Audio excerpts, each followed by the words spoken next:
में खाली हुई 5 सीटों पर अब उपचुनाव होने जा रहे हैं। कुछ समय बाद उपचुनाव होंगे। ऐसे में बीजेपी और कांग्रेस दमखम के साथ जुट गई है। बीजेपी जिन सीटों पर कैसे जीत पाए इसके लिए चिंतन शुरू हो चुका है। प्रभारी नियुक्त कर दिए गए हैं। राजस्थान की 5 सीटें जिन पर उपचुनाव होने हैं, जिसमें झुंझुनू, दौसा, देवली, उनियारा, खीवसर और 284 विधानसभा जहां पर उपचुनाव होने हैं और वहां पर बीजेपी ने प्रभारी नियुक्त किए हैं। उसके बाद से कहीं न कहीं अब दमखम देखने को मिल रहा है। जो नेता हैं वह फील्ड में जाने की तैयारियों में जुट गए हैं। जिस तरह से लोकसभा चुनाव हुए और लोकसभा चुनाव में जो परिणाम देखने को मिला, अब उस परिणामों पर भी चिंतन पार्टी ने किया है कि किस तरह पार्टी को मजबूत किया जाए, किस तरह जो भीतर घात है उसको रोका जाए। इसको लेकर पार्टी में पदाधिकारियों के साथ बैठक हुई। जिलेवार जो पदाधिकारी हैं उनकी बैठक हुई और बैठक के बाद जो उपचुनाव है उसको लेकर चर्चा हुई।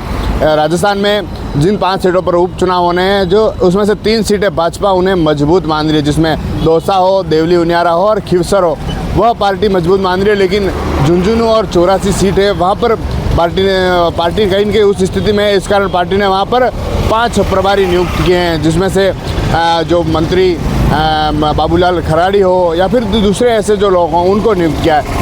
साथ ही जो दूसरी सीटें हैं, जो 5 सीटें हैं, उनमें चाहे राजेंद्र राठौड़ हो, चाहे किरोड़ी लाल मीणा हो, चाहे उप मुख्यमंत्री हो, इन नेताओं की साख दाव पर आगे इन्हें प्रभारी नियुक्त किया कर दिया है। उसके बाद से अब जो नेता हैं कब जाएंगे, लेकिन जिस तरह से जो सीटें हैं, क्योंकि ऐसी सीटें जिन पर कहीं न कहीं कड़ी टक्कर है, दौसा सीट हो जहां पर किरोड़ी लाल मीणा की साख दाव पर आ गई है, वहीं दूसरी तरफ बाबूलाल खराड़ी जहां पर 84 जो विधानसभा है, वहाँ पर 84 विधानसभा में राजकुमार रोत, जिन्होंने बीजेपी कांग्रेस को इस तरह हार का सामना कराया था कि आज भी उस क्षेत्र में पार्टी याद करती है उस हार को, और उस क्षेत्र में जाने के लिए पार्टी अब फिर से तैयार हो चुकी है, क्योंकि वहाँ पर बीजेपी कांग्रेस भी अब चुनाव में उतरने वाली है। एक तरफ पहले कांग्रेस थी जो उस चुनाव में लोकसभा चुनाव में नहीं देखने को मिली थी, लेकिन अब कांग्रेस भी उस क्षेत्र में चुनाव में उतरने की तैयारी। तो दूसरी जो झुंझुनू हो, झुंझुनू में भी पार्टी ने जो 5 ऐसे जो नेता हैं, जो मंत्री हैं, उन्हें नियुक्त किया है, क्योंकि